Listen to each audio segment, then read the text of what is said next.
감사합니다. 아멘. 함께 나누실 말씀은 야고보서 3장 13절에서 18절까지의 말씀을 보도록 하겠습니다. 신약성경 374쪽에 있습니다. 야고보서 3장 13절에서 18절까지의 말씀 교독하겠습니다. 너희 중에 지혜와 총명이 있는 자가 누구냐? 그는 선행으로 말미암아 지혜의 온유함으로 그 선함 행함을 보일지니라. 그러나 너희 마음속에 독한 시기와 다툼이 있으면 자랑하지 말라. 진리를 거슬러 거짓말을 하지 말라. 이런 지혜는 위로부터 내려온 것이 아니요 땅 위의 것이요 정욕의 것이요 귀신의 것이니 시기와 다툼이 있는 곳에는 혼란과 모든 악한 일이 있음이라. 오직 위로부터 난 지혜는 첫째 성결하고 다음에 화평하고 관용하고 양순하며 긍휼과 선한 열매가 가득하고 편견과 거짓이 없나니 화평하게 하는 자들은 화평으로 심어 의의 열매를 거두느니라. 아멘. 하루의 지혜로 사는 성도라는 말씀의 제목으로 여러분과 함께 은혜를 나누도록 하겠습니다. 우리가 알고 있듯이 이 야고보서는 예수님의 형제 야고보의 서신입니다. 그것을 1장 1절에서 얘기해 주고 있는데요. 그가 처음부터 예수님을 믿었던 자는 아닙니다. 형을 그리스도로 믿는다라는 게 쉬운 일이 아니었을 거예요. 같이 놀고 같이 엄마 따라다니고 같이 아빠 따라다니고 그랬는데 어느 날 갑자기 그리스도라고 이렇게 등장하니 그 형을 어떻게 갑자기 그리스도라고 이렇게 믿었겠어요? 쉽지 않은 일이죠. 공감들을 안 하시는데 여러분들이 가족 간에 서로 잘 인정해 주지 않는 것과 비슷한 거예요.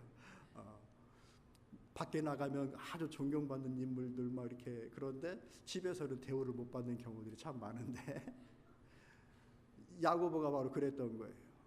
그런데 예수님께서 돌아가시고 난 이후에 그리고 그분께서 돌아가시고 승천하시기 전에 남겼던 말씀을 가지고 마가의 다락방에서 어머니와 함께 기도하면서 그 시간을 보냈을 때에 생전에 말씀하셨던 그 모든 것들이 그냥 허투루 지나가는 말이 아니었음을 알게 됩니다. 그래서 예수님이 돌아가시고 난 이후에 그가 온전히 회심을 이룹니다. 그래서 예루살렘 교회가 세워졌을 때에 그 예루살렘 교회의 지도자로 서게 됩니다. 교회를 감독하고 성도들을 케어하고 위로하는 일들을 감당하는 거예요. 그 일환으로 이 야고보서를 씁니다. 1장 1절에 이렇게 얘기해요. 하나님과 주 예수 그리스도의 종 야고보는 흩어져 있는 12지파에게 문안하노라. 그러니 그 당시에 와 있는 수많은 교회적인 압박과 생활고와 이런 문제들로 인하여 시련과 어려움을 겪고 있는 12지파의 모든 성도들, 그러니까 모든 성도를 가리키는 거예요. 이스라엘, 유대의 성도들. 그 모든 자들에게 하나님의 은혜가 있기를 바라면서 이 서신으로 주의 뜻을, 하나님의 뜻을 보여주는 것이죠. 그러면서 무엇을 얘기하는가? 인내해라. 그리고 그 인내를 통하여서 순전함으로 하나님 앞에 나아가자. 야고보의 신앙은 바로 이런 거예요. 인내의 신앙과 순전함의 신앙. 그 순전함의 신앙이 무엇으로 나타나는가? 말로? 아니요. 행함으로. 행함이 있는 믿음이어야 살아있는 믿음이다. 그 행함이 있는 믿음이 하나님을 향하여 순전함을 가지고 있는 증거가 되어진다. 성도들아, 행함으로 우리의 신앙을 나타내고 보이자. 이것이 바로 이제 야고보서의 중심 내용이 되어지는 거예요. 그렇기 때문에 성도들이 겪는 이 어려움과 어떤 시련들은 단순히 꾹꾹 참아나가는 과정이 아니라 우리의 믿음을 훈련시키고 강건케 하고 순전케 하시는 그 마치 연단하여서 정금을 만들어 나아가시는 그 과정처럼 우리를 그렇게 시련으로 인내로 우리를 다듬어 나가는 과정이시니 오히려 그 시련과 어려움을 만나게 되어지면 기뻐하고 감사해라. 왜? 그것이 믿음의 길로 나아가는 필연적인 과정이니까 나에게도 이런 믿음의 길이 열려지고 믿음의 과정이 오는구나라는 것들을 깨달아 알아. 오히려 하나님의 테스트, 나를 시험하여 나를 더욱더 견고함으로 세우는 그 과정에 섰구나 하는 마음으로 감사하며 기뻐하라라고 얘기를 하시는 거예요. 목적이 있는 의미로 큰 것을 예비하시고 내게 오는 시련이라고 한다면 그거 잠깐 어렵고 힘들어도 감내할 수 있겠죠.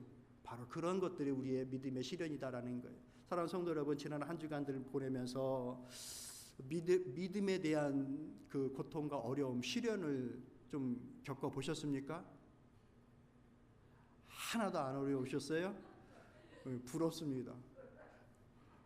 믿음을 지킨다라는 것은 개인적으로도 참 힘든 과정들이 참 많고요. 사명을 감당하는 것도 참 많고요. 힘든 것들이.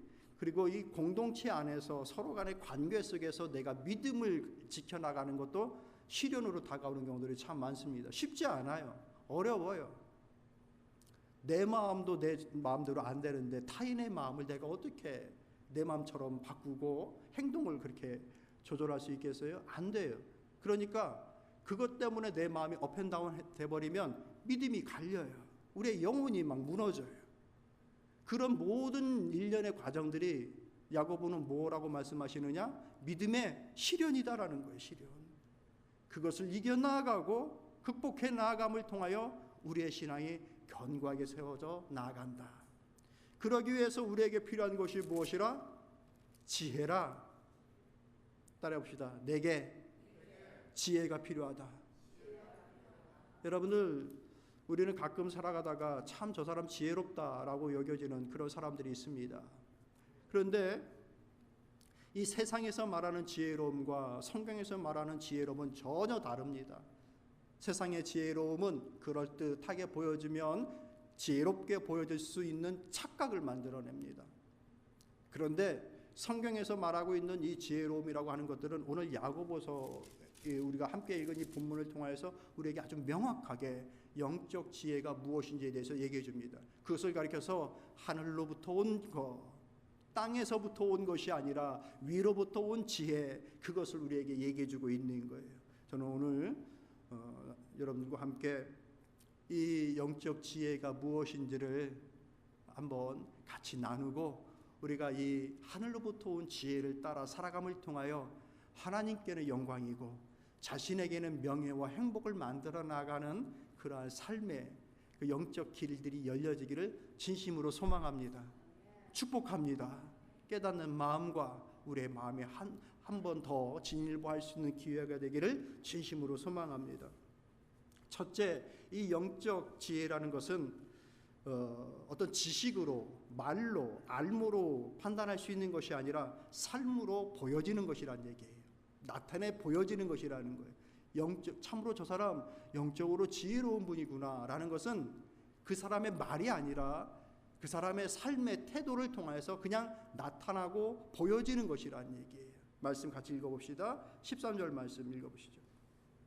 시작. 너희 중에 지혜와 총명이 있는 자가 누구냐? 그는 선행으로 말미암아 지혜의 온유함으로 그 행함을 보일지니라. 어떻게 하라고요? 보여라. 말로 하는 것이 아니라 보이라라는 거예요. 너희 중에 지혜와 총명이 있느냐? 누구냐? 말하지 말고 삶으로 보여라. 그 당시의 교회 사람들 중에는 이렇게 자기의 지혜, 자기의 좀 탁월함 이런 것들을 이렇게 자랑하고 싶어하는 사람이 참 많았던 걸로 보여져요. 나는 이것도 알고 이것도 가르칠 수 있어라고 하는 그런 사람들이 많았던 것이죠. 근데 이게 말씀을 준비하다 보니까 그 당시에 그 성도들만 그런 것이 아니라 그쪽 지역 사람들의 특징이 좀 그런 것들이 있더라고요. 누가 뭐를 물어보면 예를 들어 길을 물어본다 그러면은 서로 막 알려주려고 그런대요. 그쪽 지역 사람들은. 어디에 어떻게 갑니까? 그러면 막 두세 사람이 와가지고 막 잘 알지도 못하는 경우에 아는 체고 알려주려고 그러고. 그래서 우스갯소리로 이스라엘 백성이 광야에서 40년을 보낸 이유가 모세가 길을 잘 모르는데 막 그런 농담이 있을 정도로. 내가 지혜롭다고 해서 무엇을 가르쳐주고 알고 내가 말로써 나타낼 수 있는 것이 아니라 그는 선행으로 통하여 그 온유함으로 그 행함을 통하여 나타내 보여주는 것이다 라고 얘기하는 거예요. 사랑하는 성도 여러분, 우리가 지혜로운 사람으로 이렇게 보여지고 그런 영향을 줄 수 있기를 참 기대합니다. 저는 종종 이제 사람들에게 배운다라고 하는 그런 마음을 가질 때가 있는데 좋은 의미로 배울 때가 있고 반면교사라고 그러죠. 아, 저렇게 살면 안 되겠구나라고 하는 걸로 배우는 경우들이 있어요. 각자가 다 그렇게 다른 거예요. 또 우리가 어떤 자리에 있으면 좋겠는가? 아, 본을 받아 배웠으면 좋겠다라고 하는 그런 삶. 먼저 여러분의 가정에서 이런 것들이 실현되기를 바랍니다. 남자들은 별로 그렇게 안 하는데 용서하고 들어주십시오. 남자들은 그런 말 잘 안 해요. 근데 여자분들은 가끔 그런 말 하는 것 같아요. 엄마처럼 안 살 거예요. 근데 하는 거 보면 똑같아 엄마랑. 닮아간단 말입니다. 자꾸. 근데 우리가 가정에서부터 아버지의 그 모습을 담기를 원하고 그것을 이어나가길 원하고 어머니의 그 모습을 이어나가길 원하는 자녀들의 삶, 얼마나 아름답고 복됩니까? 그거는 말로 해서가 아니라 부모의 그 등을 통해서 자녀들이 배우는 거예요. 그 삶의 자리를 지나간 것들을 보면서 자녀들이 그냥 받는 거예요. 그리고 그것을 나타내 보여주는 것이죠. 대를 이어. 그것이 우리가 어떤 각 분야에서 주어진 달란트를 활용하여서 직업을 갖든지 간에 그런 모습으로 존경을 받고 본을 보일 수 있는 지혜로운 사람으로 남겨질 수 있는 사람. 특히나 교회에서는 그런 직분자들로 서로 설아가는 것. 권사의 모습 속에서 저 권사님의 그 모습을 본받길 원하는 것. 집사님의 모습 속에 그 집사님의 그 섬김의 모습을 본받길 원하는 것. 어떤 모습으로 섬겨나가는지를 본받기를 원하는 그 모습을 보여줄 수 있는 것, 그렇게 나타내 보여주는 것, 그것이 성경적으로 말하는 영적 지혜라는 거예요. 그것이 바로 위로부터 오는 지혜라는 거예요. 옛 그 신앙의 선배들은 이것들이 인간 스스로 할 수 있는 것이 아니다라는 것을 가르쳤어요. 그렇게 지혜로운 삶을 살아가는 것이 사람의 마음으로 기대로 자연스럽게 되는 것이 아니다라고 가르쳐 줬어요. 그렇기 때문에 영적으로 지혜롭다라는 것은 늘 성령의 인도하심과 그 성령의 가르치시고 깨닫게 하시고 알게 하시는 그 주도적인 역할을 통해서 우리에게 벌어지는 하나님의 선물이라고 말씀을 하였어요. 그렇게 우리에게 가르쳐 줬어요. 왜냐하면 사람들의 지혜로움이라는 것은 언제든지 자기중심적이고 자기 교만으로 흘러가는 경향이 있기 때문에 그렇습니다. 자기의가 드러날 때가 많아요. 그리고 자기의 의를 가지고서 꼭 이겨먹으려고 하는 경향이 있단 말이에요. 이게 사람이 가지고 있는 의예요. 지난 한 주간 수많은 뉴스거들이 등장했습니다. 사회, 국가 전체, 또는 교회, 이런 것들의 갈등이 벌어질 때에 그 갈등의 요소들을 볼 때에 서로가 무엇을 얘기합니까? 자신의 의, 자기의 의, 이런 것들을 서로 얘기합니다. 자기 틀렸습니다라고 하면서 힘써서 강조하는 사람은 아무도 없어요. 다 자기들이 옳다라고 얘기를 해요. 그 옳은 일을 하면서 나라를 침공하고 전쟁을 벌이고 사람이 사람을 총으로 쏴서 죽이는 일들이 벌어지고 백성들이 들고 일어나서 정부를 갈아엎어버리는 일들이 벌어지고 하는 것들. 사람의 지혜, 자기의 의라는 것은 언제든지 이렇게 자기중심적이고 그것을 꼭 이겨먹어야 된다라는 것들로 이렇게 간단 말입니다. 이게 사람이 가지고 있는 한계이고 부패성이고 죄악성이라는 거예요. 자, 그런 의미로서 하나님의 지혜로움을 갖는 것들은 성령의 인도하심과 관련되어져 있다라고 얘기를 하는 거예요. 그래서 야고보서 1장 2절 4절의 말씀 보면 이렇게 얘기합니다. 있습니까? 우리 같이 읽어봅시다. 시작.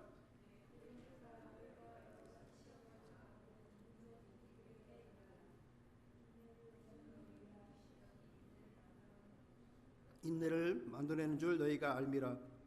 인내를 온전히 이루라. 이는 너희로 온전하고 구비하여 조금도 부족함이 없게 하려 함이라. 이게 다 누구의 일이란 얘기예요? 하나님의 일이란 얘기예요. 시련을 주시고 그 시련을 통하여 연단하시고 구비하고 또 온전하게끔 하여서 부족함이 없는 사람으로 만들어 나아가는 것, 이것이 하나님의 인도하심이란 얘기예요. 저와 여러분이 이 과정에 있음을 믿으시길 바랍니다. 하나님이 모난 부분을 망치로 두들겨 주시고 있는 거예요. 어떻게? 균형 잡힌 사람으로 세워지게끔. 사람이 이 균형을 잡지 않으면 장점이 일순간에 단점으로 바뀌는 것, 이것이 사람이에요. 어떤 사람이 권력을 가지고 있어요. 이 권력을 가지고 있다는 거 장점입니까? 단점입니까? 장점이죠. 뭐 가져봐서야 알지. 장점이에요. 이장만 돼도 그 권력이 얼마나 대단한지 몰라요. 이 권력은 장점이에요. 근데 이 장점이 균형을 잡지 못하면 그 권력으로 다른 사람들을 억압하고 힘들게 하고 막 고통스럽게 하는 거예요. 그러면 그 일순간 그는 그 권력 때문에 아주 못 쓸 사람이 되는 거예요. 하나님은 우리의 이 모든 것들을 다듬어 가시는 거예요.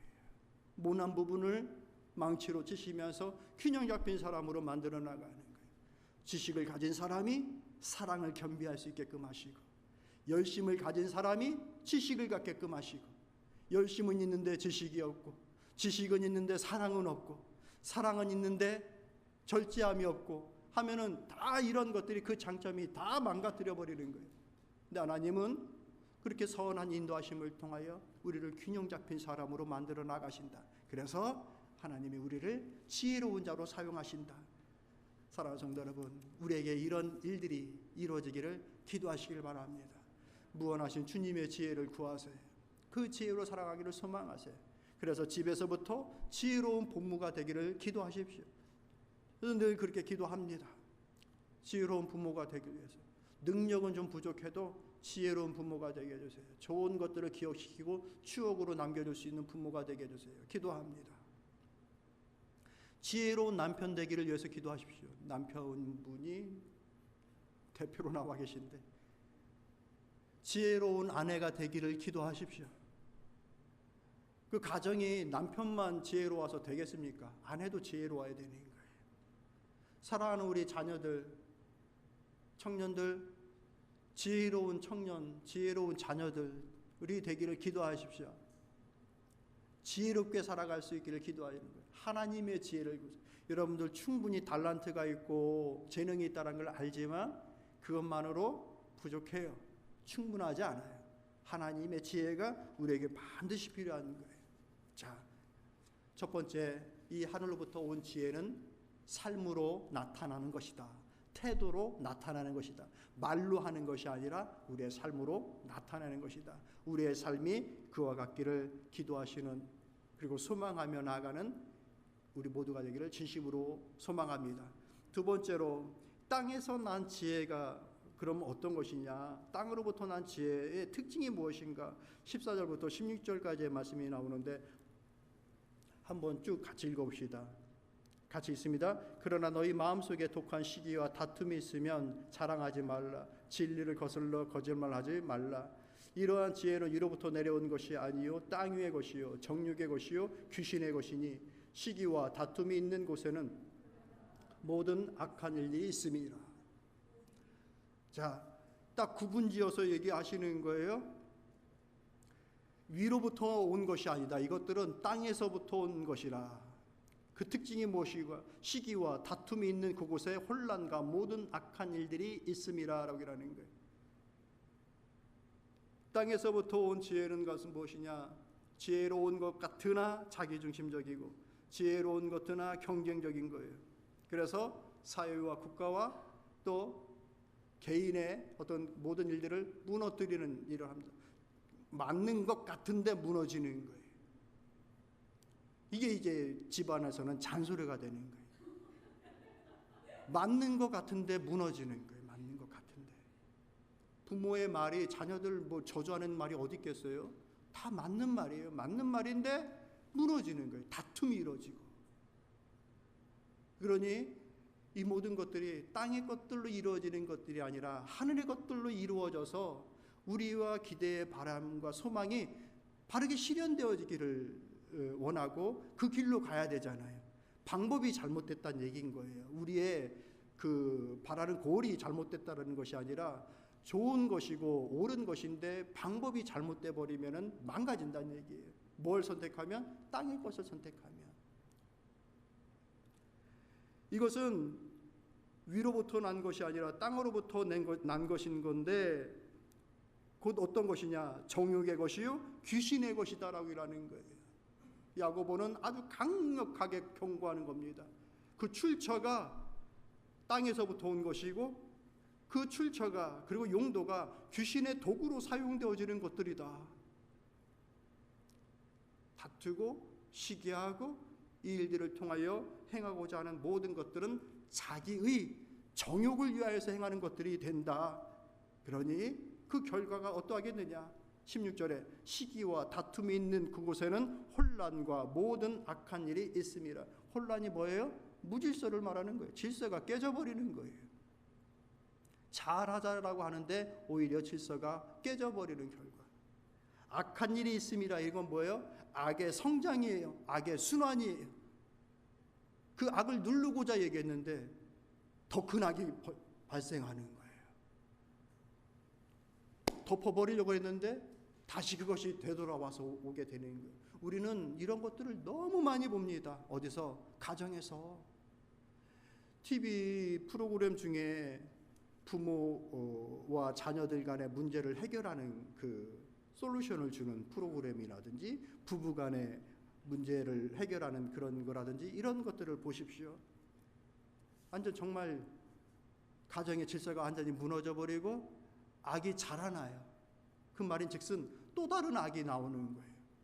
내가 이것 때문에 상처됐어라고 하면서 쏟아내는데 그것 때문에 또 상처가 되고, 자기를 비운하지 않으면, 자기의 의를 지속적으로 하면은 결국에는 망가져 버리는 이 모든 상황들. 그것이 대표적으로 나왔던 것이 무엇입니까? 창세기 11장에 나와 있는 바벨탑 사건이에요. 자기들의 의를 통하여서 높은 빌딩을 짓고 건설하여 하늘 끝까지 닿아보자. 우리의 의를, 우리의 이름을 드러내보자 라고 얘기를 합니다. 근데 그 결과가 어떻게 됐습니까? 하나님이 다 흐트러버립니다. 그것들을. 우리가 그럴 수 있는 거예요. 땅의 것들로 우리의 의를 세우고자라고 한다면 그 좋은 의도를 가졌다 하더라도 방법 때문에 결국에는 그렇게 망쳐버리는 경우들이 생길 수가 있는 거예요. 특히나 우리는 무엇을 조심해야 됩니까? 이런 일들을 가정에서, 교회에서. 그러면 하늘로부터 온 의는 뭔가, 지혜로운 무엇인가, 그것을 한번 살펴보며 말씀을 정리하도록 하겠습니다. 17절, 18절에 아주 명확하게 그 단어들을 우리에게 주시어요. 7가지의 단어를 주시는데 이 그 단어들을 우리의 마음에 새기고 살아갈 필요가 분명히 있습니다. 한번 같이 읽어볼까요? 있습니다. 오직 위로부터 난 지혜는 첫째 성결하고, 다음은 화평하고 관용하고 양순하며 긍휼과 선한 열매가 가득하고 편견과 거짓이 없나니 그 결과 화평하게 하는 자들은 화평으로 심어 의의 열매를 거두느니라.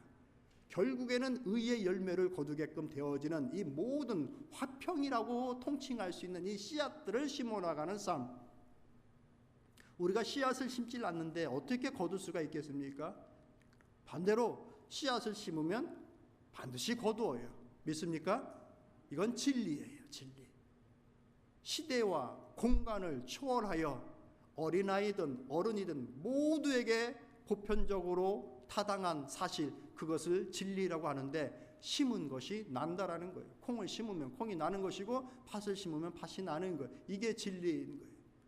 화평을 심어 나가면 화평이라고 하는 그 의의 열매를 이제 맺게 되어진다. 그 통칭되어진 것인데 그 위에 있는 것들이 무엇인가? 7가지를 쭉 우리에게 얘기해 주고 있어요. 첫 번째가 뭐였어요? 성결이라는 거예요. 그 성결이 뭡니까? 다른 말로 한다면 거룩함이라는 거예요. 그 거룩함을 다른 말로 하면 뭡니까? 구별됨이에요. 구별됨. 거룩이라는 것을 뜬구름 잡듯 연상하지 마시길 바랍니다. 거룩은 구별이에요. 구별. 믿음의 사람으로 성도로, 하나님의 백성으로, 좀 더 이제 구체적으로 한다면은 직분자로, 사명자로, 그것을 가지고서 우리의 삶을 갖고 들어오면 믿음의 아버지로, 믿음의 어머니로, 믿음의 아내로, 믿음의 남편으로 자기 자신을 구별시킬 때에 그 거룩함과 성결함이 나타나는 거예요. 그 구별을 하지 않으면 이것을 드러낼 수가 없는 거예요. 우리의 지혜가 어디에서 옵니까? 이 구별됨에서 시작되어지는 거예요. 사랑하는 성도 여러분, 부모 역할 잘 감당하길 원합니까? 아무도 없어. 포기하셨어요 다들? 부모 역할 잘 감당하길 원하십니까? 일단 먼저 이것을 우리가 구별하여 그 길을 찾는 거예요. 어떤 부모, 믿음의 부모, 말씀을 붙잡고 있는 부모, 하나님께 뜻을 두고 기도하는 부모, 그 길에 서는 거예요. 그때 우리에게 지혜가 열려요. 영적 지혜가, 믿음의 지혜가, 길이 보여지고 우리의 삶의 태도와 말투와 같이 가고자 하는 그 공동의 그 꿈과 소망을 아이들에게 어떻게 심어줘야 될지가 거기에서부터 시작되어지는 거예요. 그 구별됨이 없이 부모의 역할을 감당하니 혼란한 거예요. 좋은 것들 보여주고 싶고 욕심도 채우고 싶고 막 이러니까 부모하고 자녀하고 갈등이 막 생기는 거예요. 하나님, 내가 구별되게 하옵소서. 직분을 감당해도 하나님의 자녀로서, 집사로서 내게 주어진 직분이 그저 온 것이 아니라 나를 구별시키려고 주신 거예요. 너 목사해라. 목사로 구별시킨 거예요. 다 똑같은 모습으로 있는 것이 아니라 그 자리에서 구별되어 그 역할을 감당해라.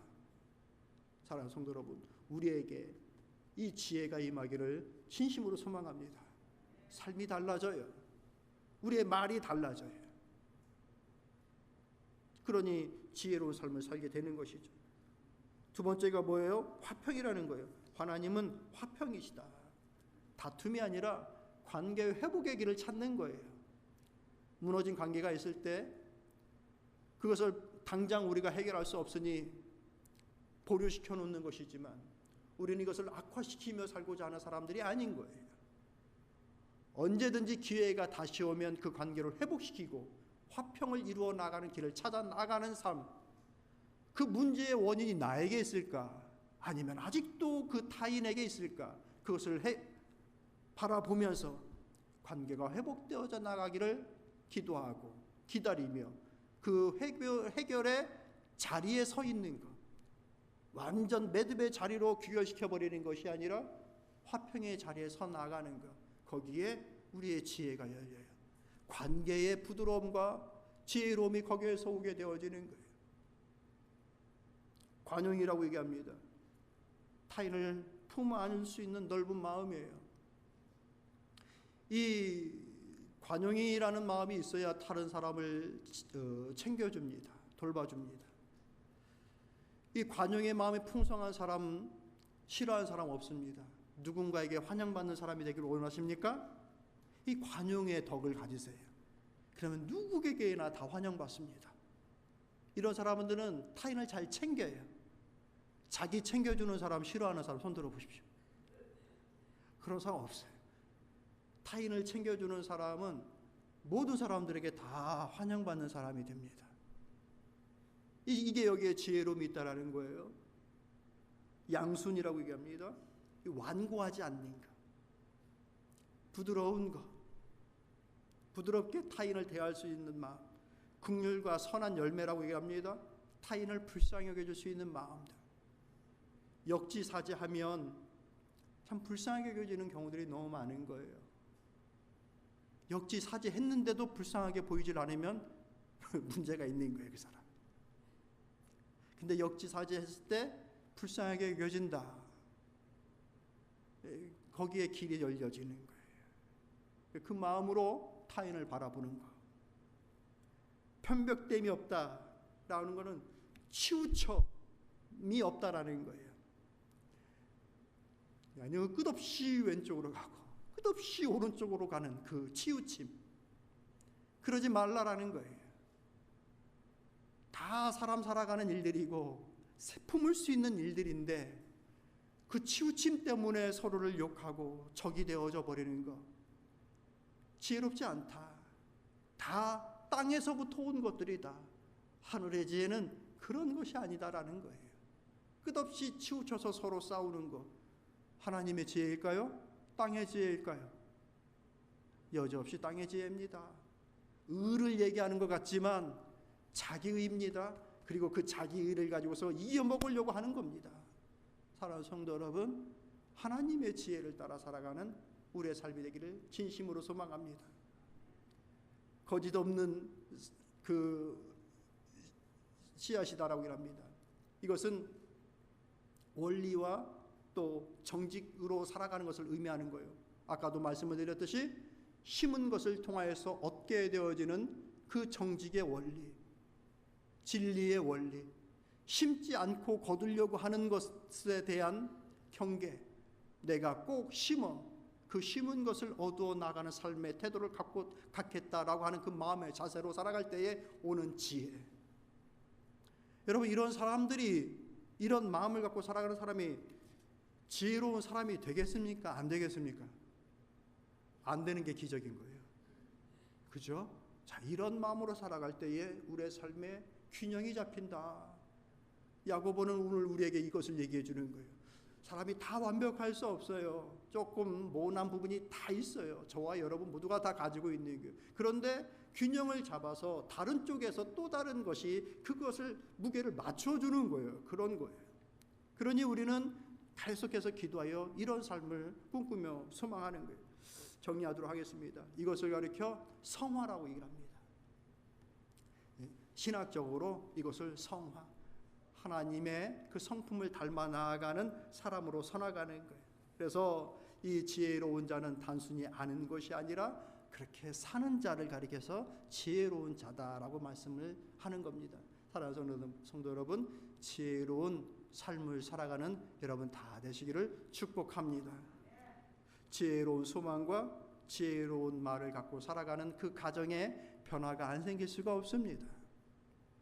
지혜로운 소망과 지혜로운 말로 그 사역을 감당하는 교회에 변화가 안 생길 수가 없습니다. 우리는 이런 하나님의 인도하심을 믿고 우리에게 주어진 이 믿음의 길들을 바르게 순전함으로 야고보가 소개하고 있는 시련과 그 모든 것들에서 잘 견뎌 이겨나가 균형이 잡힌 그 순전한 신앙으로 연단되어져 나가는 우리 모든 성도님들, 우리 예담교회가 되기를 진심으로 소망합니다.